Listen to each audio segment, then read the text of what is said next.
Welcome everyone to this particularly special edition of the Music Department's live web chat. I'm very pleased to say that I've managed to coerce the various band members of HollowHead into joining me in the studio this afternoon for a chat about their music. The band released their debut EP over the weekend, which has provided a fascinating addition to the musical landscape. So this is an opportunity to bring the band members together and get them to talk about their various musical influences, and also about the particular challenges of working together, creating, writing, recording and releasing an EP during this very strange year that we've all been having. So it seems appropriate to begin an interview with the band by listening to the beginning of the track that brought them onto the musical scene, which is this wonderfully dark-hued track. So what we'll do now is just very briefly play a little bit of the opening.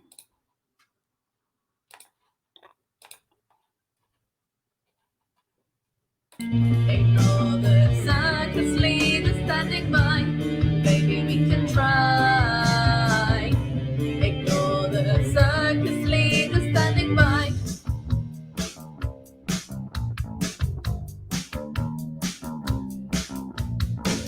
Standing in the fields of corn.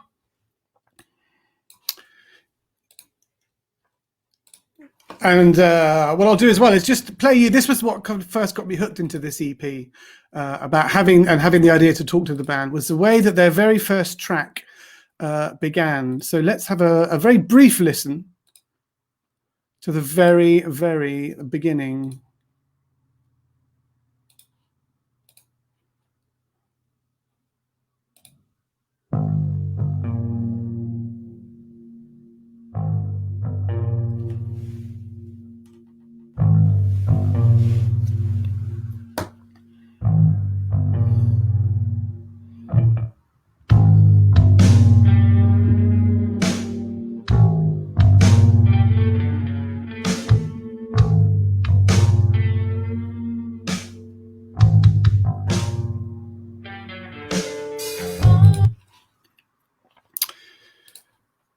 So, sorry to cut you off there, Amy. So let's have a look and introduce the various band members one by one who've created that sound. So first up, Amy. Welcome, Amy. Hi, thank you very much. Thanks for joining us. Just tell us a little bit about yourself, where you're from and the kind of music that you listen to. I'm called Amy Tokel. I'm from Bath, but originally Turkey. And I'm in my third year doing English and drama at Kent Uni. I've always been like really into rock since being tiny, and influenced through my parents' tastes probably. And just all sorts, kind of expanding from that, experimental rock. I really liked musical theatre when I was younger, so a lot of kind of theatrical influences in my music tastes. And who's big on your Spotify playlist then? Up there, I've got System of a Down, Marilyn Manson, yeah, bands like that. I'm sure I'll remember some more as we go on. Excellent. Well, welcome. Thank you for joining us. Next up is Joshua. Welcome, Joshua. Hello. So again, tell us a little bit about yourself. Where are you from? I'm from Bedfordshire. I'm the guitarist and part-time vocalist for the band. Yeah, I'm just so happy to be here. I'm happy to have the EP out, and I'm glad that people are listening to it. Thank you very much. That's the thing, isn't it? It's about not only in these days, not about creating the music, but it's also jumping up and down, telling people all about it and so on. What sort of music do you listen to yourself? So kind of,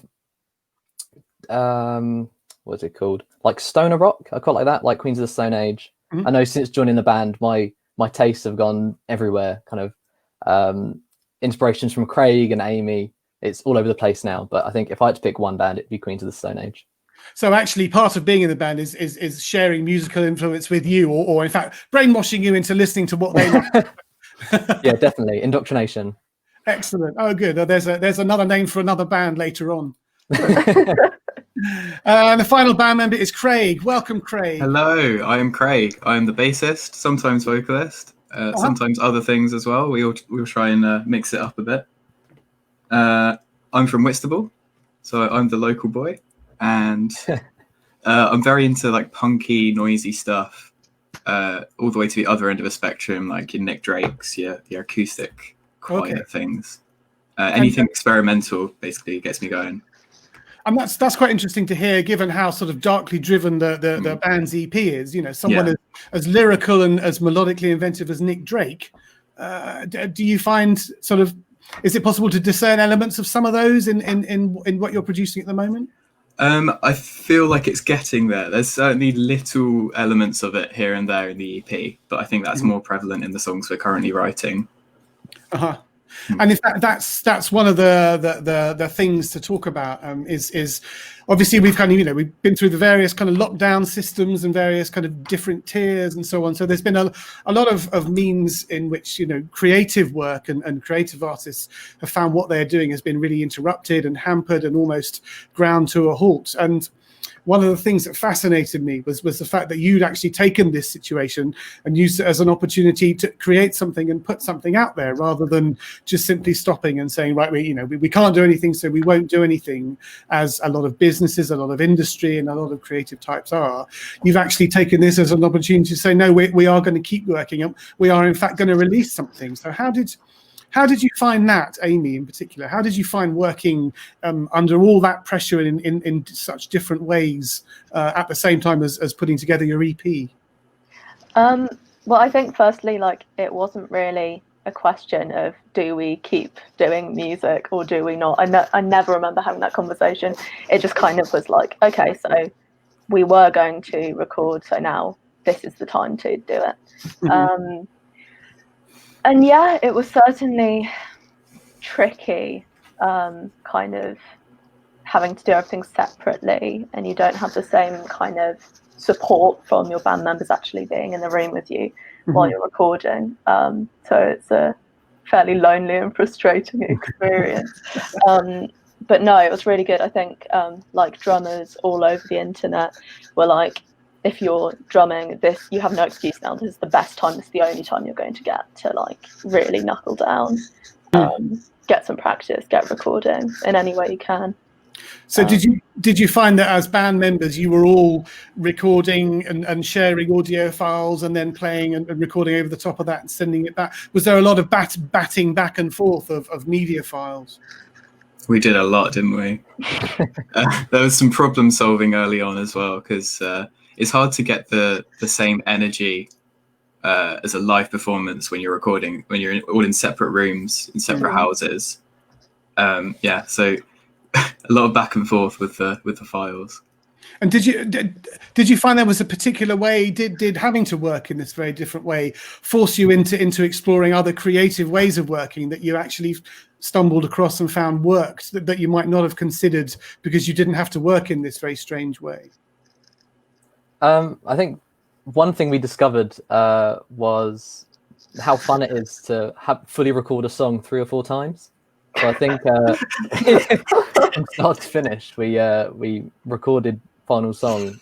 I think the finished one is the 3rd time through, because like the first time round, the recordings we didn't match up, or there was latency issues, and the second time round another problem.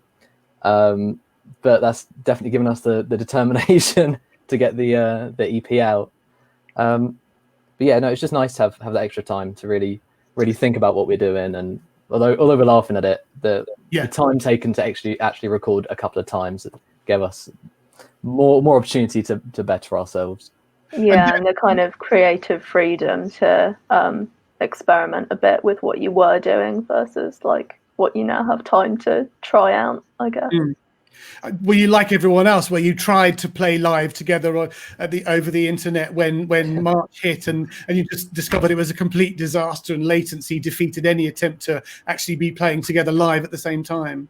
What was exactly it? Right. We were like purposefully playing a beat ahead. We worked out a certain time signature that somehow worked. If Amy was a beat ahead of Joshua and I, it was a nightmare. Yeah, couldn't work. No, that's right. And in fact, I don't think as there's been as much technological, creative, professional development as there is for everyone when you suddenly find yourself grappling with having to set up your own studio and investing in equipment and teaching yourself how to use audio production things and all the various technological skills that suddenly everyone amassed because they were having to do things remotely and do things over Zoom. Had you written most of the material before March and before lockdown struck, or were you writing throughout the sort of March to August period? So I think out of the 4-song EP, we had the first 3 songs written, and we'd perform them live. Mm-hmm. Our last gig was in March, and I think maybe a day before that gig we wrote Bear, which was the last song on the EP. Mm-hmm. So it was still very rough by the time we went into lockdown, but the couple of rehearsals we had when it was illegal to do so allowed us to kind of work on Bear and get it to a point where we were really happy with it. So it's just that time period was mostly getting our heads around the process of recording and how do we try and capture the energy we want to get across, which was good. Yeah, you'd have like a kind of loads of different experiments, like go do a couple of press ups or like a lap or 2 of the garden, and then sit down and try and play it as if you're at a gig or something. That's not a warm up method that you see most professionals say. Oh, yes, before I go on stage, I do a lap of my garden. You know, I can't imagine anyone's ever said that before. But I guess, was that just a way of trying to psych yourself up and give yourself the energy and like so on? Adrenaline that is just missing when you're sat in your bedroom. Because I think that's the difficulty, isn't it? When you're confined to working and playing and recording in what is your domestic environment that you associate with leisure and everything, trying to get into the mindset of thinking of it as a studio environment and the focus and the discipline and the energy of performing when you're in your lounge or your kitchen or somewhere that's very domestic, it's very hard to get into that mindset, isn't it? Absolutely. Yeah, it's very different being in your bedroom compared to Amy's garage with like spiders falling on you and asbestos in the ceiling. We really are hearing all about the glamour of rock and roll. If you ever hire out your garage as a recording studio, Amy, make sure you don't mention that on your program. No. I actually brought some asbestos with me just so I could feel like get in that zone. Yeah. Excellent. So one of the things that I found interesting about what you've done with your debut EP is that you released it on cassette, which is wonderfully retro at a time when everyone is going digital and it's all about sharing information and things digitally. You know, and I'm far older than you guys, and cassette was the medium on which I grew up.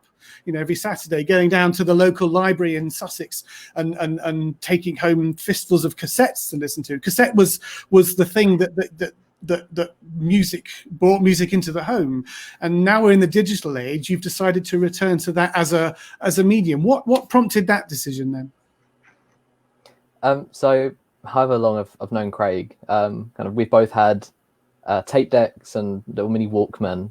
So we used to just enjoy making mixtapes for each other, whether it's seriously doing it or not seriously doing it. And I think that's kind of where it grew from, just kind of that tangibility of not only being able to listen to it at Spotify, but actually taking up space, something that you can look at and can hold, and just do more with than put in your playlist and forget about it until it comes on shuffle. Because I think that's the thing that the digital era loses, isn't it? You can't the wonderful gatefold albums of all the sort of prog rock LPs from the 70s that are in my collection. You know, it's the physicality of opening the gatefold album and exploring the art and the lyrics and so on that you don't get when you simply add a playlist onto Spotify and play it over your phone. Did you find that there was an interest? Did people respond to the fact that you'd chosen such a retro medium to release? Yeah, like quite a few people that have been interested in getting one are now buying tape players so they can listen to it, which is really flattering. That's lovely. So you're sort of, the band is single-handedly driving up the sales of tape. I hope so. But like something about that kind of it adds a personal sound. We were saying the other day about the kind of decay of tape, which is pretty kind of harsh. I mean, the sounds anyway when you're listening to a tape is fairly distorted, not at all clean, which echoes something that we've tried to, well, maybe slightly inadvertently, but also tried to do with our music, which is like a sort of imperfection, idea of imperfection. Yeah, because we're fairly lo-fi anyway. Yeah. And also, I think it's the kind of the permanence, like the physical manifestation of some songs in your hand, you know. And also, when you put it on, you got to listen to the end or get to the B-side. You can't skip it. Skipping is way too easy to do when you're streaming music. Yeah, absolutely. That's right. And I think, yes, as Amy was saying about the decay, you know, every time you play a cassette, there is a modicum of degradation of sound, isn't there? So you end up sort of destroying the music that you love by listening to it on cassette somehow, even though it's only in sort of minute steps. And actually, that then makes each time you listen to your own cassette unique to you as your listening experience, isn't it? It's like having an LP with your own scratchy, clippy kind of things on it. When you listen to that, no one else has that kind of degradation of sound. So it makes it a uniquely personal listening experience in a way that the perfection of digital streaming somehow sort of defeats. But obviously that fits the aesthetic of the band, does it, rather nicely? Yeah, I've got an even more unique one. I've got one where we're all pitched down a little bit by accident. We ran into several problems while trying to record our cassettes, which made the experience. I think it brought us together. Let's just say that it brought us together. Does that mean there was some sort of frank exchanges of views and the occasional harsh word, or was it a fairly amicable experience? Oh no, we all got along very well. But tapes, no, recording them was a very difficult experience. Right. Yeah. I think all our tape machines broke around the same time. All of our record buttons stopped, Yeah. like pushing in. Oh, it was the universe sending us a sign, and we fought against it, and we released it anyway. So that's brilliant. So you actually sort of faced adversity head on and rose to the challenge and still went ahead and did it anyway. Yeah, for better or for worse, I guess. One of the really engaging aspects of the EP when I listened to it was the final track. And what I'll do just before we talk about that is very briefly play track number 4. Although it's confusingly, it's track number 3 on your Spotify list, but it's track number 4 on the other platform that I listen. Has that moved or not? Might be some gremlins in the machine. Gremlins in the machine. So let's have a listen to track number 3 or track number 4, depending on how you're listening to it. The remarkable Repeat.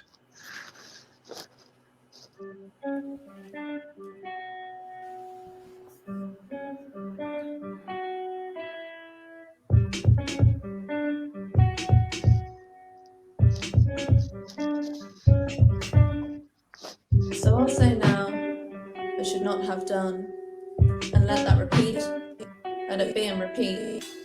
I'll take that as painted, and I'll leave that as not. There's no need to think on it and ruin a beautiful moment. Which is great. I love the kind of quirky, really uncertain. I don't know if it's deliberate or not, but quite a few of your tracks, they begin in a way that's really it creates a sense of uncertainty. So you don't know where the beat is. You don't quite sure what the time signature is. You don't know what key you're in, so it makes you continue listening until you've actually got a handle on what you're listening to. Is that a deliberate thing? Do you like slightly wrong footing the listener at the start and then leading them in later on? I think very big for us is kind of like dynamics and changes in a song. We aim to not ever have a song that's just the same all the way through, kind of a verse, chorus, bridge, very standard structure. Because people just stop listening. It's like they've heard it before. But hopefully, kind of as you said with the EP, because they're all they're different from each other, but then also different within themselves. They're not the same all the way through. That kind of drives interest and just hope represents us, kind of what we want to get across. because we talked earlier, I think, about how it makes it how unclassifiable that EP is in some ways, which I think is one of its great appeals, is that you can't just pigeonhole it as, you know, prog or gypsy folk or Dixie or, you know, or whatever. You can't just kind of conveniently pigeonhole it and file it. As you say, each song is different from every other song, and it makes it very, very hard to sort of pin that down. But that's a strength in a way, that the ability that you're sort of defeating the ability to easily classify what you do, although presumably that makes it hard to sort of, you know, link it into genre playlists on algorithms and so on. But I guess you don't mind. Yeah, and like sell ourselves when people are like, oh, what music do you play? It's like the impossible task of choosing the genre that we want to be defined as. I think we've basically unanimously decided that ska band is the the one that we want to go for. Okay. That was a joke. We actually want to go by ska band. I don't really hear 80s ska in any of those 4 tracks, but, you know, maybe your difficult second album might embrace that. Yeah, we're saving that for the album. Yeah, it's purely like acid ska. Marvelous. Yeah. So, and having heard that brief extract from that final track, I love the kind of tricksy drum machine element to it. So, Amy, how did you feel? Obviously, you're the drummer for the band. How was it when you suddenly found yourself, if I could, relegated, if that's a polite thing? Was that a collective decision, or did you find yourself regarded? No, it was a collective decision. It was really, I see it as a chance to kind of get up from behind the kit and be able to kind of, you know, stand up and perform a little bit. Whereas usually I'm kind of sat down and there's only so much you can do and so much you can project from behind a drum kit. Also the sound of the song, we wanted to go for a much more like electronic sound. So it was like a natural decision to go for synthesized drums. Yeah, no hard feelings. I feel like that's one that kind of grew over lockdown as well. So originally I was playing drums for that one. So Amy would get up from behind the kit when we were playing live. I'd get a chance to play drums, which I really enjoy, even though I'm not as good as Amy. But while recording it, obviously I don't have a drum kit, so I'm just going to use a synthesizer instead, like a little drum machine. And from there, I think the sound of it grew to become a bit more synthy, even darker, perhaps. Yeah. So the actual instrumentation on the final EP arose out of the way you were forced into recording it over lockdown. Is that right? Yeah, definitely. I think it sounds probably better than it would have done. You had did you have Joshua's snare over lockdown? I did. I had a single snare drum. Which I sampled, but other than that, it's all made on one of these, just a little drum machine thing. Yeah. And again, it put me in mind of one of those sort of something off Kid A, the Radiohead album, and so on. That sort of the difference between something that there's kind of live, and then it sidesteps Amnesiac, or, you know, the one that's even more sort of darker that followed, and so on. I quite like the blend. It's an interesting sonic blend, isn't it? The way you go from live drumming to drum machine. Again, it's a way that you can be more. Drum machines can be slightly more trixier, can't they? Slightly more nifty and light-footed sometimes in the programming that makes the track sort of. It's an interesting track, that one, number Repeat, because it begins with that kind of sense of uncertainty, and it kind of finds its way in, and then this very nimble drum programming leaps in, and then you've got Amy's spoken word rather than sung, and it's all those 3 different elements that shouldn't work together, but somehow they do. Yeah, and somehow the electric guitar works its way in there, and that shouldn't fit, but it just really does. And there's like the little bit of a hip hop influence with the production, really, with like the kind of 808-ish bass towards the end, which again shouldn't work, but somehow it all comes together. Sounds all right. That's right, and it's there's something about the guitar riffs on the EP that are I don't know if they're deliberately non-melodic, but they're sort of very fragmentary, and they sort of tease. You're never quite sure where quite angular. Yeah, absolutely. Which I think is really engaging, because you then sort of you need to listen further to try and work out where the beat in the bar is, or what key is it in? The first track, it sounds as though that the bass and the guitar begin in two different keys, and you're never quite sure where you are, which I really like, that sense of, right, I need to listen further to see if the two come together and reassure me that I'm in a recognized key. Yeah, the nightmare we have had trying to find the key that we're writing in. I can't remember. I think it was the very beginnings of Final Song. But we were just sat there for hours, like, yeah, but all of these notes are in it, but then these notes aren't. So it's about defeating traditional functional harmony, isn't it? It's to hell with harmony and tonality. It's just the key is the color of the piece somehow. It seems to me that the sound you create is more concerned with color, whether that's the kind of dark brooding sort of colors of the first track or the sort of combination of colors in the last. It's more about the color of a piece than it is about a particular key. Does that sound fair? Yeah, a lot of the time, kind of when we're jamming to try and start a new song, if I'm on guitar or Craig's on bass and we're playing something and it sounds really nice, a lot of the time we'll pull each other up and go, that sounds too normal. That sounds too easy to listen to. Can you change a note that's not supposed to go there? And that's where we get the angular sound, as Craig has said. That's where that comes from. Right. Yeah, there is a conscious effort in that. To actually try and not be make it sound as horrible as possible. Yeah, sometimes we have a bit of a competition to try and make the most sounding thing. Like the intro for A Final Song, that was a joke originally. I started playing the intro bass note just bent horribly out of key and bending it back down. And right. we ended up just keeping it. Yeah. Let's for the viewers at home, let's just share that very angular introduction so that they can hear that as well. Here it is.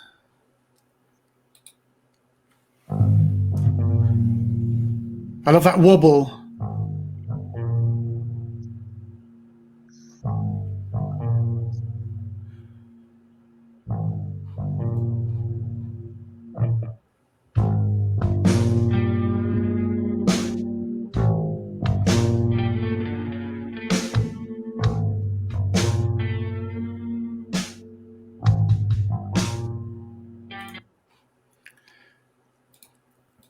So it is, as you say, it's very, there's kind of all the kind of pitch bend and so on. It creates that slightly hallucinatory quality of someone sort of staggering down a very dark corridor, not really knowing where they are, which I think is a fantastic way to begin an album. And your first step onto the musical landscape is one that's deliberately sort of antagonistic and uncertain and so on. Is there you've talked about the individual influences that you have and how actually part of working together is brainwashing each other into liking the music that you each individually like. Is there a sort of a collective influence in a way on the band's overall sound, or on the aesthetic pull of the band that you've noticed or deliberately look to follow? I don't think there is, and I think that's something that we're very proud of. We've never been likened to the same band twice, which is something we pride. Right. We've got this list of polar opposite bands. When someone asks, "Well, who do you sound like?" and we just pluck one and hope it works. Right.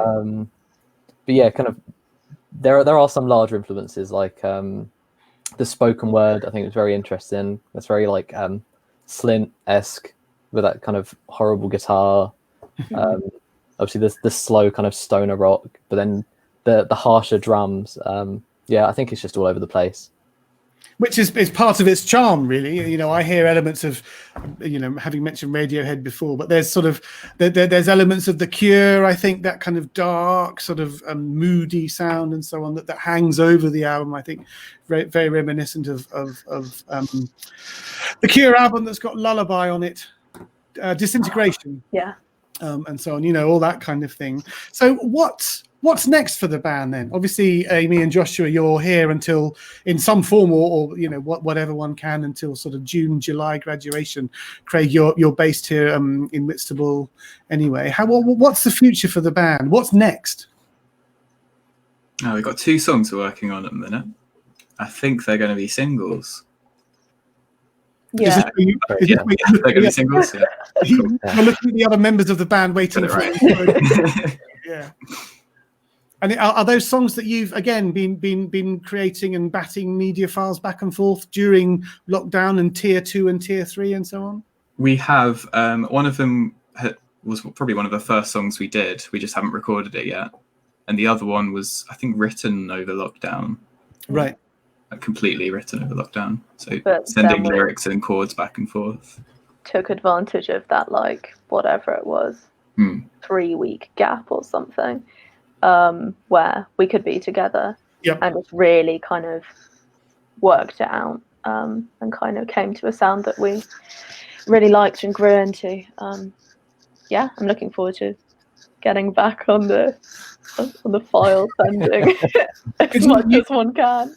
Because you said you did do a gig in March, was it shortly before lockdown arrived? You had actually done a gig in Canterbury. Oh, we were just getting our groove on when lockdown happened. I think that's another reason why we kept going. It just felt so natural to keep going. Mm-hmm. Yeah. And as frustrating as it is to sort of get your foot on the sort of grassroots gigging scene and then find that you're not allowed to, did you take anything away from the gig that you'd done as a way of keeping going through? How did you say you'd performed the 4 songs on the EP in that one gig? I think so. I think we did, yeah. The I'm biggest not sure if we had performed C7. Right. Not sure. Can't remember. Was that the first time we'd performed C7, or did we not perform it that night? I don't really remember. I don't think we did. I don't think we did. No. No. What I learned from that gig is that we would be famous right now if it wasn't for lockdown. Of course, absolutely. In fact, your fame is simply waiting for lockdown and tier 3 to lift. So you can resume this kind of meteoric rise. It's inevitable. Because I mean, the great thing about sort of the Kent region is that there are lots of opportunities for sort of gigging and so on. The live music scene in particular areas is quite strong. Is that something that you're looking to capitalize on? Have you got sort of ideas for gigs lined up for when they can eventually happen? I think that it's something that we've spoken about before. Is kind of the history of music in Canterbury. Obviously the Canterbury scene, like the Wildflowers and all of the bands that come from that. And it's something that we'd like to honor and kind of try and cover some of their tracks when we play. Make sure that people know about it, because I didn't know about it before coming here. And just keep it going, keeping the live scene moving. Absolutely, like the idea of just revitalizing live music a little bit. I think there'll be a universal sense of relief, won't there, when we're able to get back to making live music again, both for those of us who perform it, but also for the for the listeners and the audiences who are waiting to get back to, in fact, the wider arts in general, theatre audiences and film audiences and so on, and stand-up comedy and all that kind of thing. There will hopefully be such a surge of relief and interest in the live experience that you'll be able to capitalize that on in a way that might help, even though you were interrupted with the arrival of lockdown in March. Yeah, it was heartbreaking seeing all of the lack of support for the arts during lockdown. Kind of no furlough support and no arts fund. It means so much to everybody. And then being encouraged to retrain. Yeah, that was something that really kept us going to get the EP done and out as kind of a resilience thing. Absolutely. I guess it sort of reassures you that you are, practicing musicians and that you're artists and you're creating and all that, because there's all the additional creative elements of the EP. There's the album cover and so on, isn't there? And it's not just about recording the songs and away they go. You actually have to put the packaging together and so on. And that wonderful album cover that you have, that I hopefully is here. Where is it? Oh no, I had it open on my. I mean, I have the cassette here. Ah, perfect. That's helpful. Well, I've got one too. Oh, there we are. Big promo. Yeah. How did you come by the sort of the album cover concept then? Was that again a sort of universal decision, or? Very early one, wasn't it? Yeah, I think I've got like Procreate on a tablet, so I was just very excited about gigging very early on. So I did some sketches, and that one came along, and we printed off some posters for one of our gigs at Woody's. And then when the question came up for, well, what should we do as the EP cover, we went through all the stuff we had, and that was the idea that stuck. So just reused that and turned it into the animation that you've seen on YouTube and on the canvas on Spotify. And I think it is very distinct as well. The colors are very standoffish, which was something that I wanted to get across with our music as well. It doesn't blend in. Hopefully it would stand out if you were to have it lined up with other album covers released this year. Yeah, especially like you mentioned, against like all of the other alt rock or experimental rock, which are likely to be like black album covers, dark album covers. It's nice to have one that will stand out amongst those. There it is. There we are. Suitably, it leaves one in no doubt as to the sort of the neo-gothic aspirations of the band aesthetics in some ways.